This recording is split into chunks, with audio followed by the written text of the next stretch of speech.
Manhattan Neighborhood Network, in partnership with the League of Women Voters of New York State and Gotham Gazette, presents Race to Represent, a MNN election initiative. Hello and welcome to a special edition of Race to Represent. I'm Ben Max, executive editor of Gotham Gazette. New York City's special election for public advocate is on Tuesday, February 26th. The public advocate is one of New York's 3 citywide elected positions, along with mayor and comptroller.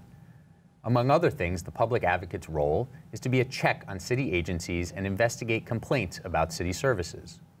Letitia James, who was elected New York Attorney General, left the office open in January. There are 16 candidates running with different levels of experience, vying to be the next public advocate of New York City. Needless to say, there's a lot of things to consider before stepping into the voting booth. My guest today couldn't be more qualified to discuss the candidates and next week's special election. Joining me are political strategist Lupe Medina and City Hall and politics reporter for WNYC Radio, Brigid Bergin. Thank you both for being here. Thanks for having us. So this is a fun race, a lot going on in the dead of winter, but it's very important. So let's talk a little bit just sort of about what is going on. This is a citywide special election. We haven't really seen this, especially in recent times. We're filling a position that, as I said, is one of 3 citywide electeds, and next in line to the mayor. So this is kind of a big deal that people should pay attention to here. How do you sort of put that into context for people who haven't been paying that much attention? Well, this is a race that started in many ways right in November when Letitia James was elected Attorney General, and we have a field that's very crowded with a lot of elected officials who bring a lot to the table. One thing that I think people can look at this field and say is there are a lot of very qualified candidates for this office. As you said, it is next in line to the mayor, and it's someone who traditionally, the role of the public advocate has had a more contentious relationship with the administration. And so when you think about, here we are in the second term of Mayor Bill de Blasio, someone who will hold his administration accountable, agencies accountable, and be an advocate for people who are not getting what they need from city agencies. So it's a big opportunity. And of course, it has proven in years past to be a springboard to higher office.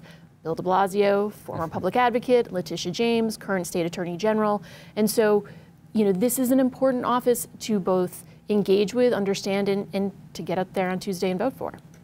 How do you sort of characterize for people who maybe pay a little bit of attention, but what's sort of at stake here? Well, I think one of the things, I do agree with Bridget, one of the things that is important in this race is the fact that the public advocate in past, let's go back to Mark Green with Rudy Giuliani, the public advocate was really somebody who was a checks and balance on the mayor. And I think for the foreseeable future, that's what I think New Yorkers want to see. New Yorkers want to see that there is a kind of check and balance on not just this administration, but in future administrations. So this race is important. And the race is also important because it is the ombudsman citywide for everybody. So if you're not a fan of your borough president or your senator or your state city council member, the public advocate is a place where you can go to get not just help, but also resources. And I think that a lot of New Yorkers haven't really utilized the office in that capacity. I do think that Letitia James kind of opened the door to that. She started going to court and trying to defend in the courts and utilizing the fact that she was an attorney. I think with Jumaane Williams, you will see more of that. Even when he ran for lieutenant governor, his platform as lieutenant governor was the public advocate. He wanted to make, that was one of the things he talked about, he wanted to make the lieutenant governor's office more active in the public advocate kind of realm. He wanted to be like a statewide public advocate. So he's just transitioning his So you mentioned campaign. Jumaane Williams. He's a leading contender for this public advocate position. And before we get to him and some of the other candidates, just the responsibilities of the role, people should understand, ombudsperson, watchdog, you have the power to introduce legislation. But it is kind of a small office, relatively speaking. Absolutely. I mean, the budget is small. you know, was chipped away at certainly during the Bloomberg administration. And so in some ways it requires someone who can organize to be effective, and also someone who really understands how city bureaucracy works. Because part of what you're going to need to do is, with your limited resources, be as effective as possible for as many people as you can. And I think the budget is in roughly around $3 million, which is nothing to sneeze at, but the city budget is $92 billion. Right, almost something to sneeze at. You have to do a lot with a little. What should people want in a public advocate? I mean, we get a little bit at this idea of holding the mayoral administration accountable. You know, I think Mark Green and Bill de Blasio probably did the most sort of press conferences and fist shaking at the administration. You know, Betsy Gotham and Letitia James more sort of policy focused. You know, so how do you characterize for voters? I mean, I guess it's up to the individual voter, but when you think about it, you know, do you think it should be someone who's out there sort of screaming at the mayoral administration? It's funny that you say that, because I was going to say that. I was going to say it's really kind of what you want to make of the office. I personally, as somebody who is, you know, worked in city and state government and has a vested interest in city and state government because I have a pension, I like the fact that the public advocate has a seat on the pension board. Something we haven't mentioned yet. Right. Yes. I want to make sure my pension money is okay, because when I retire, I want to be able to actually get a check. And we know a lot of viewers and voters out there are in somewhat similar positions. Yeah, and they're in very similar situations. I don't think that people know that. The public advocate has a seat on the pension board. To me, that matters, right? Because I have a city pension. But I also want to see from my public advocate, I do want them out on the steps of City Hall. I do want them doing checks and balances on this mayor, because the only ones that I see doing checks and balances on this mayor right now is the press. I would like to see somebody in the government world also holding him accountable. And when it comes to the governor just dismisses him. So the governor's dismissive of him, and then there's nobody else checking. As members of the press, I know for me, I mean, I do think that's a very important part of the role. I thought Letitia James could have done more of that, holding Bill de Blasio accountable. They were a little bit more allies for the most part. But her aside, I mean, how much importance do you put in that role, in that part of the role? I think it's a vital part of the role. I think it's traditionally been, you know, the thrust of the role. But to Lupe's point, I think part of the reason why we haven't seen a singular theme emerge in this particular election is because of how nebulous the duties are of the position. Up into, you know, recent weeks, certainly the discussion around the Amazon deal was something that a lot of the candidates had varying degrees of opposition to, all but essentially one, Eric Ulrich, who was, you know, clearly and unequivocally pro-Amazon. Now that deal's off the table, I think it's going to be really interesting to hear some of the issues that emerge in the final days. And I think people are going to make their decision based on pretty individual needs. And some of those things may just be simply representation. You know, do I feel represented by this government? When you look at the citywide positions right now, you have 3 white males, Bill de Blasio, Scott Stringer, and Corey Johnson in city council. Some voters may be looking for someone who represents them in a way that they identify with.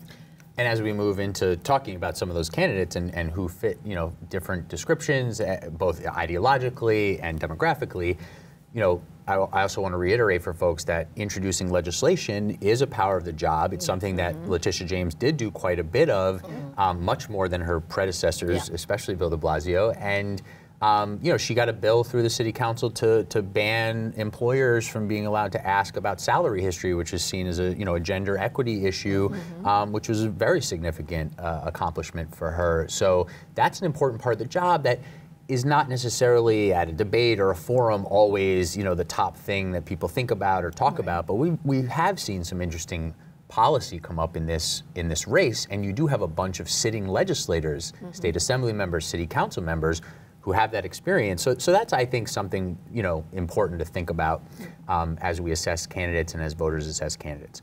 All right, you jumped in with Jumaane Williams early on. You see him as the front runner, I I assume, do. which is what a lot of people, I do see him as the front runner because he ran for lieutenant governor. But not only that, he won in the city. He won the city when he was running for lieutenant governor on a shoestring budget, like holding it together with duct tape and a Band-Aid. So but that was also against a lieutenant governor from Buffalo, not against a bunch of other folks from the city. But I guess the point is he knows how to make it work. He'll make a kite.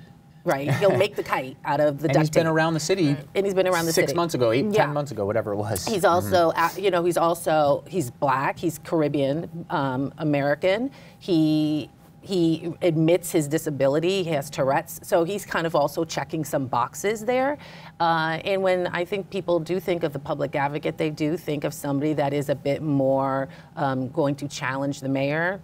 This guy will challenge, that's his brand. He wears it with pride that he likes to challenge the mayor. But also getting back to the Amazon stuff, I also want to see how they're going to dial it back now, right? Because they're hearing the uproar. If they do, some of them might not do it, right? But they're hearing it now from the public about how ridiculous this is, that you let them leave and all this kind of stuff. Because I've already heard like Michael Blake nuance. Like his answers like, oh, I didn't really, I'm concerned about the job loss and this and that.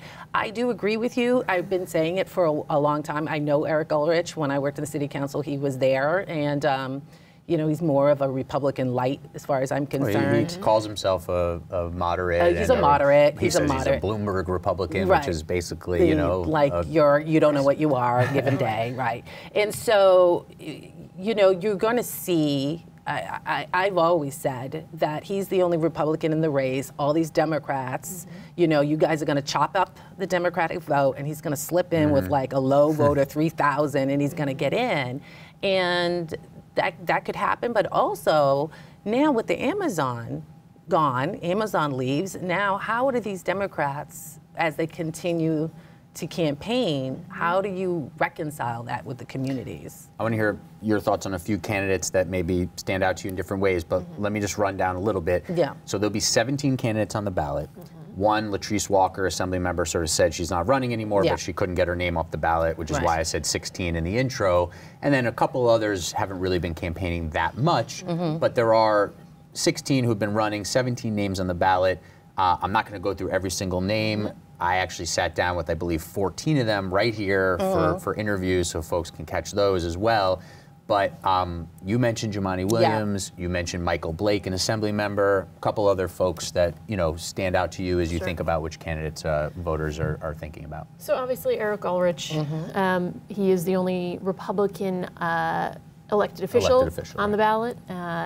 Also Melissa Mark Viverito, the former city council speaker, assembly member Danny O'Donnell from the West Side, and I think also interesting, some of the non-elected officials, Nomiki Konst, who is someone who came out of kind of the Bernie Sanders wing of the Democratic Party and is very plugged into that grassroots activist community. And then also, in terms of watching her go forward, I think Dawn Smalls, she's an attorney from Brooklyn. She has been really impressive at the forums in terms of policy. One of the things that stood out to me is she's consistently talked about how this office can advocate more for families, specifically women and children who are homeless, and looking at ways to prioritize them in terms of the housing lottery and really address issues of homelessness for this population that is in such dire need.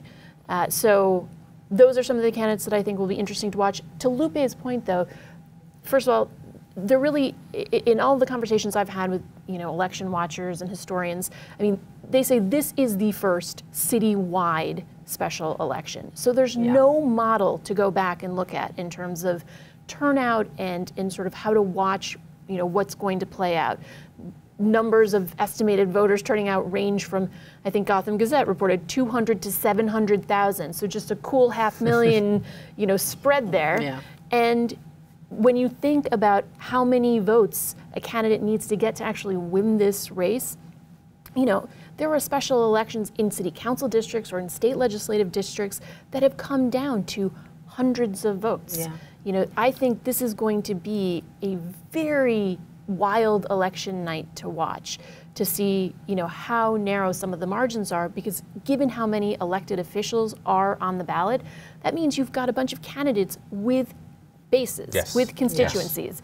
And obviously they're not going to get everyone who elected them or everyone who they represented in their specific district, but there is an argument to be made that they will get a large number of them. And what does that mean in terms of what percentage you need to actually win? Which is another reason why I think Jumaane is also in a better position than others, because he represents Central Brooklyn district, where you have large voter turnout all the time. There's always a large voter turnout in his district, and Brooklyn is just so big. So, you know, I live in a neighboring district of Jumaane's, but it's also a high voter concentration district, right? So I live in my congressional district is Congressman Jeffries, which is always high voter turnout. He lives in Yvette Clarke. We've seen what happened with Yvette Clarke this past year, right? But you combine those two, then you have to say it starts to come down to mathematics and your get out the vote campaign, your voter turnout. Well, we also have to say for Williams, he's favored in some of the sort of brownstone Brooklyn districts where there's also often high turnout, and they don't have a home candidate to go with, and groups there have been supporting him. I mean, he's got support all over the city. Yeah. Again, coming out from his lieutenant governor run. In Southeast Queens likes him a lot, right? But in Blake has also made some inroads there. Right. Yeah. He's from the Bronx. He's got some support in Queens. He's even got a little support in Brooklyn. Oh yeah, he's got an office open right by my house. I see it. So that's one of the most interesting things here. Other than Williams, you don't really have candidates who've run city or statewide, so they're all, as you said, starting with their legislative district. Right. Who can they galvanize from there? Because, you know, for Melissa Mark-Viverito, she's been out of office a little while. Her district is not a high turnout district, so what does she even start with at home? And then you try to branch out, you know, those numbers become tricky. Danny O'Donnell on the Upper West Side has a huge voting base of folks that turn out on the Upper West Side, so maybe he starts in a very good position. Right. But has he really broken through outside the district? I was going to say, I haven't heard him. I haven't heard, which I was surprised about. A lot of people talked about Danny O'Donnell in the beginning. I thought I would have seen him on TV already. I haven't seen it, but maybe I'm not getting his commercials. Yeah. And I think it's also interesting that, you know, Manhattan Borough President Gail Brewer, hugely influential in that part of Manhattan, and I think respected among kind of the good government set writ large, has endorsed Jumaane Williams. That's a huge endorsement for him. That's a huge endorsement. That's like the New York Times. Right, no, exactly. It's big. And a couple other folks to mention, you have City Council member Adonis Rodriguez. Hasn't run a great campaign. I think also, you know, there's some in the race who just don't seem to have been as sort of ubiquitous, haven't raised the same amount of money. He also can't talk about who has endorsed him. Well, he's got the Ruben Diaz Sr. issue, which topic for a whole nother show, but folks should look at that certainly. But he could pull, you know, he's the type of candidate who maybe there's a miraculous path for him, but he's also someone who could pull some votes from a Melissa Mark-Viverito or somebody else, at least in his district, you know, if he wasn't in the race. Honestly, but it even gets tribal there, right? Because now you're talking about the Dominican guy having to pull a Puerto Rican vote, and that, believe it or not, is a difficult feat. You can't do it's not where Adonis needed to or needs to pull votes from, and I don't know if he's doing it, which is why I'm talking in the past tense, is he needed to pull from the black votes, right? Because he's Dominican. Like the Dominicans can pull like from the Bronx. He needed to get like Michael Blake people. That's where he could have pulled down some votes, but I just don't think he had the apparatus to do that. And I also just quickly wanted to mention Councilmember Rafael Espinal from Brooklyn. I've been very impressed with him. Just he's talking policy. You know, he's not going to throw a lot of bombs or elbows, but he's absolutely shown himself to be very serious. You know, during this campaign, and he's got a legislative record to run on. Again, I don't know that he's really broken through very much outside his district. And I'm really just basing that on the endorsements that have come out, which, as we've said, a few other candidates have really soaked a lot of those up. We should say Melissa Mark Viverito, she may have some trouble in certain ways, but she's also got a bunch of endorsements from women's groups and, elected officials. She peaked early, though. She peaked early. Jumaane is peaking now. She peaked early. She got a lot of her endorsements and everything early. And she then needs some big announcements in the final days. But I mean, the one argument I would say to that is, think about how chaotic this whole special election process has been, right? The mayor issues a proclamation, candidates go running out with their teams to gather signatures in 12 days. First person to turn in their signatures gets the first spot on the ballot. Which is Melissa. Which is Melissa. And so I think there's something to be said for, I don't think anyone would have assumed that someone would try to turn in all their signatures on the first day they could possibly turn them in. No one else did. So I wouldn't underestimate the organization that may be on the ground. And that's where Espinal, has opened up a borough office, I believe, in every borough, and they're doing a lot of door knocking. So, endorsements versus door knocking, it's hard to say. February 26th, we want you to go vote, but who's coming out? Which is what we were saying. It's like it's really about voter turnout. Who's going to pull? How are you going? You're going to have to pull votes. You're going to have to literally knock the door that day and say, "We'll give you a ride to the poll." Right. We know it's snowing. We know it's snowing. You come out. Let me mention, David Eisenbach, Columbia professor. He ran against Tish James last year. He's running again. Benjamin Yee, who's been involved in Democratic politics, sort of an insider-outsider type guy. He's actually raised a good bit of money. He's gotten a few endorsements. He wasn't able to make the televised debates, but a lot of energy, a lot of thoughtfulness. He's got a real platform. There's other candidates who are interesting, and hopefully people are paying enough attention to consider those and not only just the elected officials. Now, I don't know if public advocate is the position for someone's first elected job. It's a citywide position. But you have someone like Nomiki Konst, you have someone like Dawn Smalls. They haven't been elected before, but they're certainly and both of them are very impressive. They're both very I mean, for different reasons. Naomi, just because how she is online, I see her on stuff online all the time. But Dawn is just thoughtful. With it. Well, you have a very interesting juxtaposition there. Dawn Smalls is very serious, federal government experience, attorney. Policy, as you said, very interesting thoughts on homelessness and other issues. And then you have Nomiki Konst, who's activist and just throwing bombs and punches and just criticizing all the politicians in the race. It's very, very interesting. Have you seen at any public events how sort of people in the room respond to some of these candidates? I mean. Well, I think some of what is interesting is the dynamics you see playing between some of the candidates. So Nomiki Konst, for example, has, in the forums that I've been at, really gone after Raphael Espinal, specifically for the rezoning of East New York, the district he represents. And she did that with Melissa Mark Viverito at the first televised debate there. Exactly. I mean, her argument has been, I think, that elected officials in general have allowed for some of the gentrification that is causing, people to be displaced, for not addressing the affordability crisis head on, and really pointing to them and sort of in the Sanders, with the Sanders playbook, and pointing to them as people who are insiders that need to be pushed out, and you need to bring the outsiders in. And she is positioned as an outsider who should be at the table. Right, and she's really gone after real estate. I mean, you mentioned it in the form of these rezonings, but I mean, she has targeted the real estate sector, as sort of the bad guy and the politicians that enable that bad guy, and that gets a good response. But her problem is it's not her versus an establishment politician. It's her in a field of several elected officials who sort of railed against the establishment, like Jumaane Williams and others. So it's not as easy for her to sort of pull off a upset. I've been to some of a few of these events for some of the candidates, but I can tell you, I went to one recently for Jumaane, and he's proudly standing there talking about the fact that all these other, I've gotten arrested for the people of New York. None of them, like, so he's talking like that. He's talking like I am. He's the activist. I'm the activist.